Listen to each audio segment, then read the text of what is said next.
Dad, ನಾನೇನಾದರೂ ತಪ್ಪು ಮಾತಾಡೋಣ? ಪಂಚಿಂಗ್ ಇರಲಿಲ್ವಾ? ಪಂಚಿಂಗ್ ಇತ್ತು, ಅದ್ರ ಮೀನಿಂಗ್ ಇರಲಿಲ್ಲ.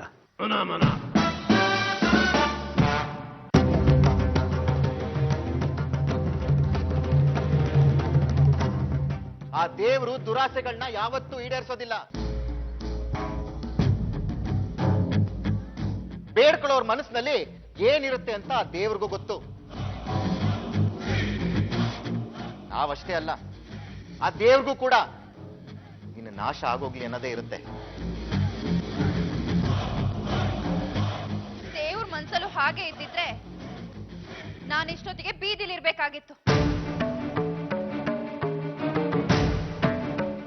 ರಾಧಿಕನ ಹೇಗ್ ನಾನು ಸೆಲ್ಲೊಳಗೆ ಹಾಕ್ಸದ್ನೋ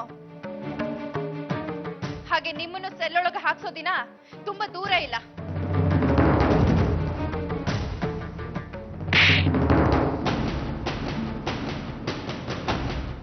ಅಜ್ಜಿ, ನನ್ನ ಮುಂದೆ ಹೇಳಿದ್ಯೇನು? ರಾಧಿಕನ್ನ ಬಿಡಿಸೋದಕ್ಕೆ ಇನ್ನೂ ಸ್ವಲ್ಪ ಸಮಯ ಬೇಕು ಅಂತ ತಾನೆ? ಈಗ ಇವ್ರ ಮುಂದೆ ಆಡ್ತಿರೋ ಮಾತೇನೆ? ನೋಡು, ನಿನ್ನ ಇಲ್ಲಿಂದ ಕರ್ಕೊಂಡು ಹೋಗ್ತೀನಿ ಅಂತ ಇವರಿಗೆಲ್ಲ ನಾನು ಮಾತು ಕೊಟ್ಟಿದ್ದೀನಿ. ನಿನ್ನ ಇಲ್ಲಿಂದ ಕರ್ಕೊಂಡೇ ಹೋಗ್ತೀನಿ ಅಂತ. ನಡಿ ಇಲ್ಲಿಂದ, ಹೋಗು ಅಂತನ್ನಲ್ಲ, ಹೋಗೋ ಮೇಲೆ.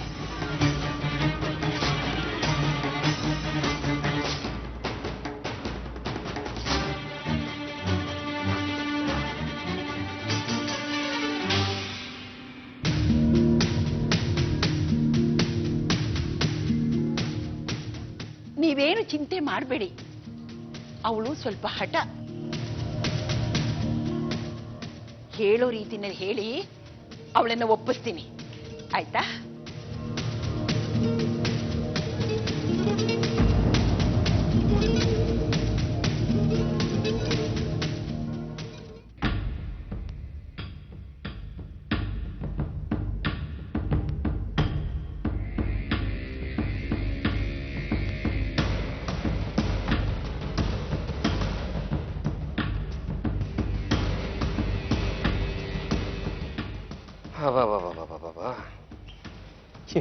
ಈ ಸುಭದ್ರಮ್ಮನ್ನ ಯಾವುದೋ ನಾಟಕದ ಕಂಪ್ನಿಯಿಂದ ಡೌನ್ಲೋಡ್ ಮಾಡ್ಕೊಂಬಂದಾಗಿದೆ. ಏನ್ ಸಹಜ ಅಭಿನಯ! ಡಾಕ್ಟ್ರೇಟ್ ಕೊಡ್ಬೇಕು ಅವ್ರಿಗೆ. ಪ್ರದೀಪ್, ನಂಗೆ ಯಾಕೋ ಇತ್ತೀಚೆಗೆ ಅವ್ರ ಚಟುವಟಿಕೆ ನೋಡ್ತಾ ಇದ್ರೆ ಅವ್ರು ನಿಜವಾಗ್ಲೂ ಬದಲಾಗಿದ್ದಾರೆ ಅನ್ಸ್ತಿದೆ. ಅವ್ರ ಮೂತಿ ನೋಡಿದ್ರೆ ಗೊತ್ತಾಗಲ್ವಾ ಮತ್ತಷ್ಟು ಬಣ್ಣ ಹಚ್ಕೊಂಡು ನಾಟಕ ಮಾಡಕ್ ಬಂದಿದ್ದಾರೆ ಅಂತ? ಪಾಪ ಯಾರಿಗೂ ಗೊತ್ತಾಗ್ತಿಲ್ಲ ಅಷ್ಟೇ.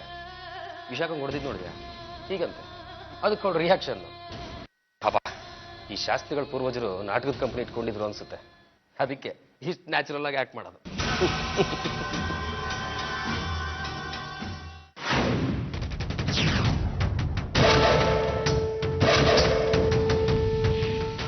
ರಾಧಿಕಾನ ಜೈಲ್ ಸೇರಿಸಿದ್ದಾಯ್ತು, ವಿಶಾಖನ ನನ್ನ ಕಾಲ ಕೆಳಗಿನ ಚೆಂಡು ಮಾಡ್ಕೊಂಡಿದ್ದಾಯ್ತು, ವಿಷ್ಣು ಪ್ರದೀಪ್ ಜುಟ್ಟನ್ನ ಕೈಲಿ ಹಿಡ್ಕೊಂಡಿದ್ದಾಯ್ತು.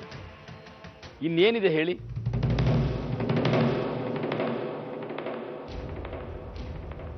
ಸದ್ಯಕ್ಕೆ ಸಂಧಾನಕಾರನಾಗಿ ಕೆಲಸ ಮಾಡ್ತಾ ಇದ್ದೀನಿ.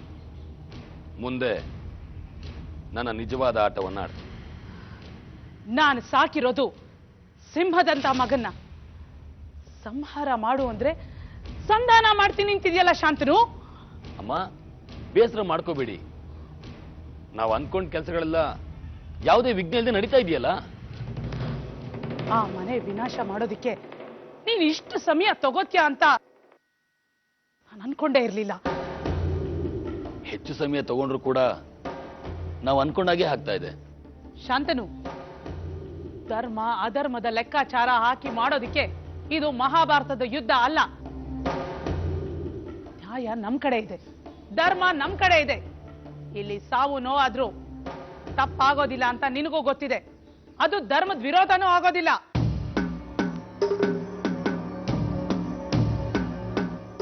ಅವರಿಂದ ಬೀದಿ ಪಾಲಾಗಿದ್ದು ನಾನು ಮಾತ್ರ ಅಲ್ಲ, ನೀನು ಕೂಡ ಅನ್ನೋದನ್ನ ಇಷ್ಟು ಬೇಗ ಮರ್ತು ಬಿಟ್ಟಿಯಾ ನೀನು?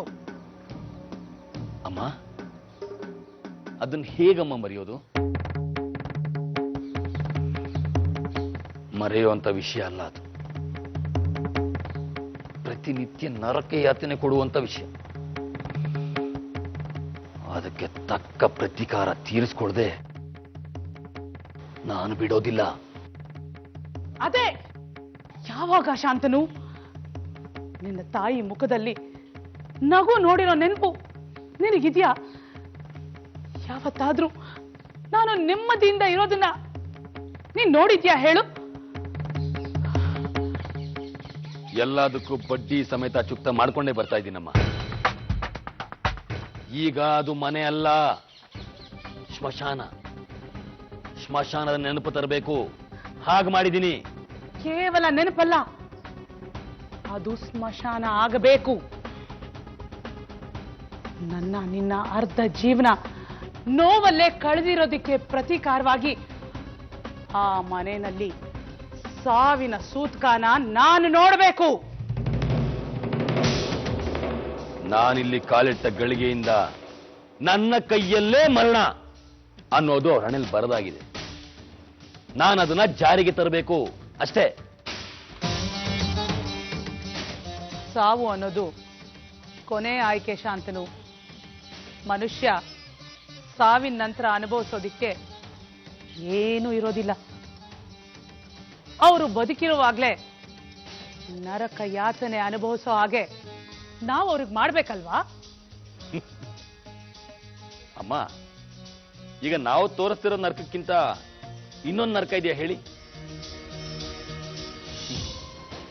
ಧರ್ಮಾಧಿಕಾರಿ ಕುಟುಂಬದವರು ಕಣ್ಣು ಮುಚ್ಚೋ ಹಾಗಿಲ್ಲ. ಪ್ರತಿನಿತ್ಯ ಏನಾಗುತ್ತೋ ಹೇಗೋ ಅಂತ ಭಯದಲ್ಲೇ ನರಳ್ತಾ ಇರಬೇಕು. ಹಾಗೆ ಮಾಡಿದ್ದೀನಿ. ಮನೆ ಒಡೆಯೋದ್ರ ಜೊತೆಗೆ ಮನ್ಸನ್ನು ಒಡಿ. ಆ ಪ್ರಯತ್ನದಲ್ಲಿ ನಾನು ನಿನಗೆ ಸಹಾಯ ಮಾಡ್ತೀನಿ. ವಿಶಾಖ, ನಿನ್ನ ಮಾತನ್ನ ಮಾತ್ರ ಕೇಳಬೇಕು. ಆ ರೀತಿ ಅವಳನ್ನ ಕೈಬೊಂಬೆ ಮಾಡ್ಕೊ. ವಿಶು, ರಾಧಿಕಾ ಜೈಲ್ ಸೇರಿದ್ರೂ ಪರವಾಗಿಲ್ಲ, ಸ್ಮಶಾನ ಸೇರಿದ್ರೂ ಪರವಾಗಿಲ್ಲ. ಗೊತ್ತಾಯ್ತಲ್ಲ? ಸರಿ ಅಮ್ಮ, ಮುಂದೆ ಏನ್ ಮಾಡಬೇಕು ಅನ್ನೋದನ್ನ ನೀವೇ ಹೇಳಿ. ಇಷ್ಟು ಖಾರವಾಗಿ ಕರುಣೆ ಇಲ್ಲದೆ ಮಾತಾಡ್ತಿದ್ದೀನಿ ಅಂತ ನನ್ನ ಬಗ್ಗೆ ಬೇಸರ ಆಗ್ತಿದ್ಯಾ ಶಾಂತನು? ಈ ತಾಯಿ ಮೇಲೆ ನಿನಗೆ ಪ್ರೀತಿ ಕಡಿಮೆ ಆಗೋದಿಲ್ಲ ತಾನೇ ಮಗನೇ? ನಾನು ಇಷ್ಟು ಕೀಳು ಮಟ್ಟಕ್ಕೆ ಯೋಚನೆ ಮಾಡ್ತೀನಿ ಅಂತ ನಿನಗೆ ಬೇಸರವಾಗ್ತಿದ್ಯಾ? ಅಮ್ಮ, ಈ ದೇಹ ನೀವು ಹಾಕಿದ ಭಿಕ್ಷೆ. ನಿಮ್ಮ ಬಗ್ಗೆ ಆ ರೀತಿ ಯೋಚನೆ ನಾನು ಸತ್ತು ಮಣ್ಣು ಪಾಲಾದ್ರೂ ಬರೋದಿಲ್ಲ.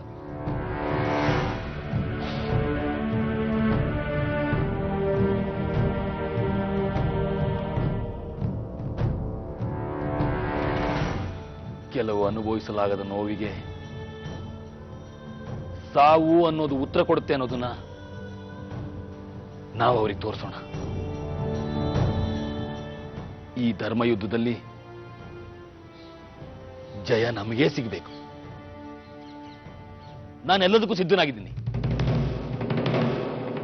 ಮುಂದೆ ಏನ್ ಮಾಡ್ಬೇಕು ಅನ್ನೋದನ್ನ ನೀವೇ ಹೇಳಿ. ಹೇಳ್ತೀನಿ, ಸರಿಯಾಗಿ ಕೇಳಿಸ್ಕೊ ಶಾಂತನು.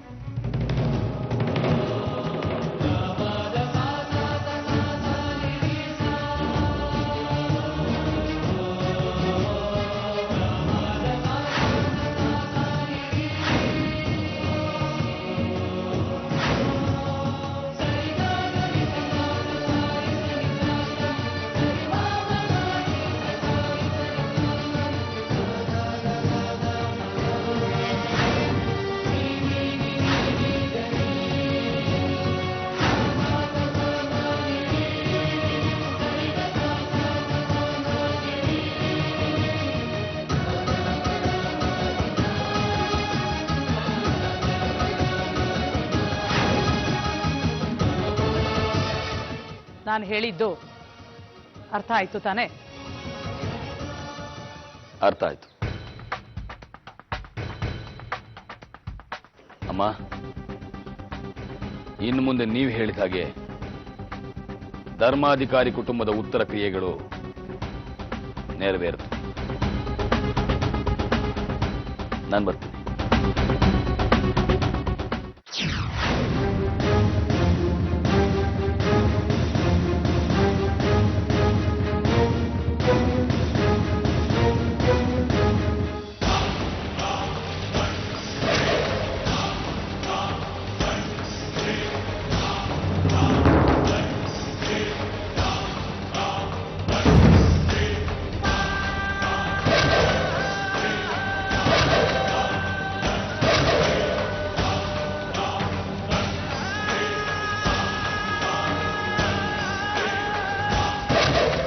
ನೀವು ಹೇಳಿದ ನಿಜ ಅಮ್ಮ.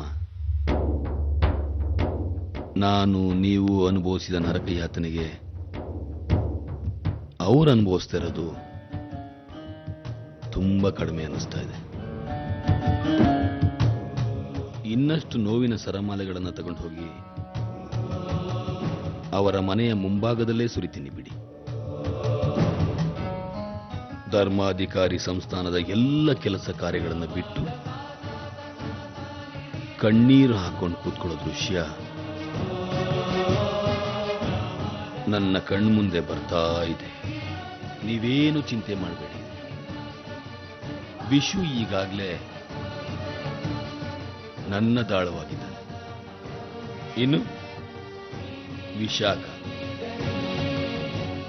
ನನ್ನ ಕಾಲ ಕೆಳಗಿನ ಚೆಂಡು. ಜಾಡ್ಸಿ ಹೋದ್ರೆ ಧರ್ಮಾಧಿಕಾರಿ ಕುಟುಂಬದವರ ಹೃದಯಕ್ಕೆ ಪೆಟ್ಟು ಮೇಲೆ ಪೆಟ್ಟು, ಪೆಟ್ಟು ಮೇಲೆ ಪೆಟ್ಟು ಬೀಳ್ತಾ ಹೋಗ್ಬೇಕು. ಆಗ ನಾವು ಅನುಭವಿಸಿದ ಒಂದೊಂದು ನೋವಿಗೂ ನ್ಯಾಯ ಸಲ್ತಾ ಹೋಗ್ಬೇಕು.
ಬರಬೇಕು. ಅಪ್ಪ ಮಗ ಬಂದ ಸ್ಪೀಡ್ ನೋಡಿದ್ರೆ ನನ್ನ ಮೇಲೆ ಅಟ್ಯಾಕ್ ಮಾಡೋದಕ್ಕೆ ಫುಲ್ ಪ್ಲಾನ್ ಮಾಡ್ಕೊಂಡೇ ಬಂದಿರೋ ಹಾಗಿದೆ. ಎಲ್ಲಿ ಸೈನಿಕರೇ ಕಾಣ್ತಾ ಇಲ್ಲ. ಏಯ್, ನಿನ್ನನ್ನು ಹೊಸ್ಕಾಕೋದಕ್ಕೆ ಸೈನಿಕರು ಬೇಕಾಗಿಲ್ಲ, ನಾನೊಬ್ಬ ಸಾಕು ಅನ್ನೋದನ್ನ ಮರಿಬೇಡ. ವಯಸ್ಸಿಗೆ ಮೀರಿದ ಮಾತಾಡ್ತಿದ್ದೀರಾ ಪ್ರದೀಪ್ ನೀವು. ನೋಡಿ, ನಿಮ್ಮ ತಂದೆ ಅನ್ನಿಸ್ಕೊಂಡವ್ರು ಎಷ್ಟು ಸೈಲೆಂಟ್ ಆಗಿದ್ದಾರೆ. ನೀವ್ಯಾಕೆ ವೈಲೆಂಟ್ ಆಗ್ತಾ ನೋಡಿ ಇದ್ದೀರಾ? ಶಾಂತನು ಅವರೇ, ಇಷ್ಟು ದಿವಸ ನಾವು ಸೈಲೆಂಟ್ ಆಗಿದ್ವಿ. ಅದನ್ನೇ ನೆಪ ಮಾಡಿಕೊಂಡು ನಮ್ಮ ಕುಟುಂಬದ ವಿಷಯದಲ್ಲಿ ಅವಶ್ಯಕತೆಗಿಂತ ಹೆಚ್ಚು ಮೂಗು ತುರಿಸ್ತಾ ಇದ್ದೀರಾ ನೀವು. ನೀವು ಕೂಡ ನನ್ನ ಬಗ್ಗೆ ಅಗತ್ಯಕ್ಕಿಂತ ಹೆಚ್ಚಾಗಿ ತಪ್ಪು ತಿಳ್ಕೊಂಡಿದ್ದೀರಾ. ನಿನ್ನನ್ನ ನೀನು ಬುದ್ಧಿವಂತ ಅಂತ ಪ್ರಮೋಟ್ ಮಾಡ್ಕೊಳ್ಳೋದು ಬೇಕಾಗಿಲ್ಲ. ಮೊದಲು ನೀನ್ ಯಾರು ಅದನ್ನ ಹೇಳು. ಪ್ರದೀಪ್ ಅವರೇ, ಈ ನೀವು ಮತ್ತು ನೀನು ಈ ಪದಗಳಿಗೆ ಅಂತರ ಇದೆ. ಮಾತಾಡುವಾಗ ಸ್ವಲ್ಪ ಯೋಚನೆ ಮಾಡ್ಕೊಂಡು ಮಾತಾಡಿ. ಏಯ್, ಏನ್ ಯೋಚನೆ ಮಾಡೋದು? ನಾವು ಮನಸ್ಸು ಮಾಡಿದ್ರೆ ನಿನ್ನ ನಿಲ್ಲೇ ಮಣ್ಣು ಮಾಡಿ ಹೋಗ್ತೀವಿ. ಮಣ್ಣು ಮಾಡಿ ಮಾಡಿ ತುಂಬಾ ಕರಗತರಾಗಿರೋ ಆಗಿದೆ ನೀವು. ನಾನು ಮಣ್ಣಿನ ಮಗನೇ ಸ್ವಾಮಿ. ಬಂದ್ ವಿಷಯ ಹೇಳಿ. ಯಾರೀ ನೀವು? ಮೊದಲು ಅದನ್ನ ಹೇಳಿ. ನಮ್ಮಮ್ಮ ನನಗೆ ಶಾಂತನು ಅನ್ನೋ ಅದ್ಭುತವಾದ ಹೆಸರಿಟ್ಟಿದ್ದಾರೆ. ಡ್ರಾಮಾ ಸಾಕು, ತಾಳ್ಮೆನ ಪರೀಕ್ಷೆ ಮಾಡಬೇಡ. ಇನ್ ಮುಂದೆ ನಮ್ಮ ಕುಟುಂಬದ ವಿಷಯದಲ್ಲಿ ಮೂಗು ತೂರಿಸೋ ಅಗತ್ಯ ಇಲ್ಲ. ಇದನ್ನ ಎಚ್ಚರಿಕೆ ಅಂತಾನೆ ತಿಳ್ಕೊ. ಓಕೆ, ಬಿಪಿ ರೈಸ್ ಮಾಡ್ಕೋಬೇಡಿ. ನೀವು ಧರ್ಮಾಧಿಕಾರಿ ಕುಟುಂಬದವರಿಗೆ ಏನೇನು ಕಾಣಿಕೆ ಕೊಟ್ಟಿದ್ದೀರಾ ಅಂತ ನನಗೆ ಚೆನ್ನಾಗಿ ಗೊತ್ತು. ಗೋವಾದಲ್ಲಿ ಧರ್ಮಾಧಿಕಾರಿಗಳನ್ನ ಬೀದಿ ಹೆಣ ಮಾಡಿಕೊಟ್ಟಿದ್ದು ನೀವು ಮರೆತು ಬಿಟ್ರಾ?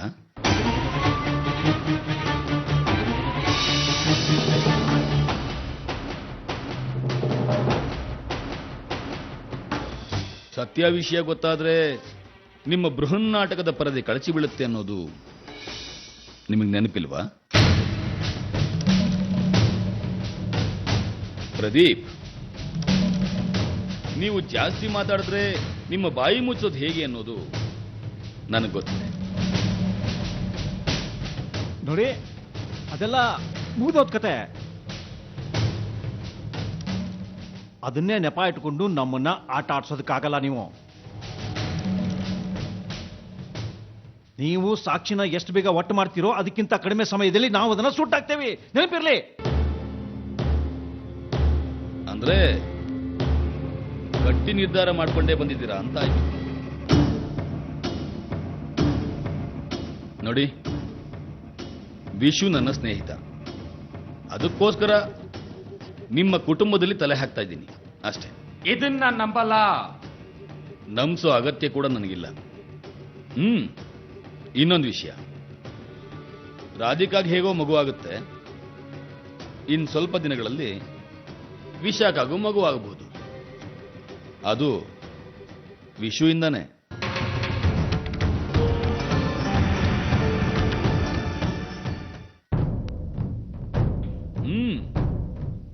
ಈಗಾಗಲೇ ನೀವು ಧರ್ಮಾಧಿಕಾರಿ ಪದವಿ ಕೈ ಸಿಗದೆ ಒದ್ದಾಡ್ತಾ ಇದ್ದೀರಾ. ನಾಳೆ ರಾಧಿಕಾಗ್ ಮಗುವಾದ್ರೆ ಅಥವಾ ಗ್ರಹಚಾರ ಕೆಟ್ಟು ವಿಶಾಖಗೆ ಮಗುವಾದ್ರೂ ನಿಮ್ಮ ಆಸೆ ನಿರಾಸೆಯಾಗೋದು ಖಂಡಿತ. ಅಂದ್ರೆ ವಿಶಾಖನ್ ಜೊತೆ ನೀನ್ ಕಾಂಟ್ಯಾಕ್ಟ್ ಅಲ್ಲಿ ಇದೆಯಾ ಅಂತ ಆಯ್ತು. ಇದನ್ನೇ ಅತಿ ಬುದ್ಧಿವಂತಿಕೆ ಅನ್ನೋದು. ನಾನು ಮುಂದೆ ಹೀಗೆ ನಡಿಬಹುದು ಅನ್ನೋದನ್ನ ಮಾತ್ರ ಹೇಳ್ತಾ ಇದ್ದೀನಿ ಅಷ್ಟೇ. ಆದ್ರೆ ಆಗ್ಲಿ ಬಿಡು, ಅದು ನಿನಗೆ ಸಂಬಂಧ ಪಡದೇ ಇರೋ ವಿಚಾರ. ಇದು ನಿಮಗೆ ಸಂಬಂಧಪಟ್ಟ ವಿಚಾರ ಪ್ರದೀಪ್. ಅವರಿಬ್ಬರಿಗೂ ಮಗು ಆದ್ರೆ ಅವರ ಮಗು ಧರ್ಮಾಧಿಕಾರಿ ಆಗುತ್ತೆ. ನಿಮ್ಮ ಕನಸು ಕನಸಾಗೆ ಉಳಿಯುತ್ತೆ ಅಲ್ವಾ? ಮಗು ದೊಡ್ಡದಾಗಿ ಧರ್ಮಾಧಿಕಾರಿಯಾಗಿ ತೊಟ್ಟು ತೂಗೋ ಮಗುಗೆ ಪಟ್ಟ ಕಟ್ಟಿ ಆ ಮಗುಗೆ ಸಂಬಂಧಪಟ್ಟವರು ರಾಜ್ಯಭಾರ ಮಾಡಿದ ಎಕ್ಸಾಂಪಲ್ನ ಕೊಡ್ಲಾ ನಿಮ್ಗೆ? ನಾನು ಹೇಳೋದ್ ಕೇಳಿ, ನೀವು ಆ ಮನೆಯಲ್ಲಿ ವಿಶಾಖಗೆ ಸಪೋರ್ಟ್ ಮಾಡಬೇಡಿ. ನಾನು ನಿಮ್ಮೊಳ್ಳೆದಕ್ಕೆ ಹೇಳ್ತಾ ಇದ್ದೀನಿ. ಇದನ್ನೆಲ್ಲ ಮಾಡ್ತಿರೋದು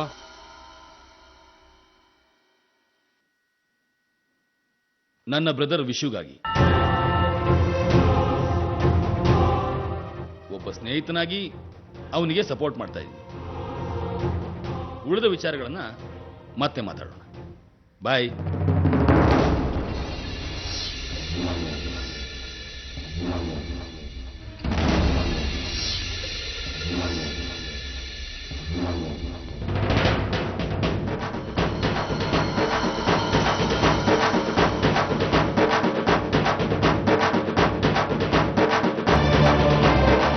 ಅಂದ್ರೆ ವಿಶಾಖ ಜೊತೆ ಕಾಂಟ್ಯಾಕ್ಟ್ ನಲ್ಲಿದ್ದಾನೆ ಅಂತಾಯ್ತು. ವಿಶುನ ಬ್ರದರ್ ಅಂತಿದ್ದಾನೆ. ನಮ್ಮ ಮನೇಲಿ ಏನೇ ನಡೆದ್ರೂ ತಕ್ಷಣ ಅವನಿಗೆ ವಿಷಯ ಗೊತ್ತಾಗುತ್ತೆ. ವಿಷಯ ನಾವನ್ಕೊಂಡಷ್ಟು ಸುಲಭವಾಗಿಲ್ಲ, ತುಂಬಾ ಗಂಭೀರವಾಗಿದೆ.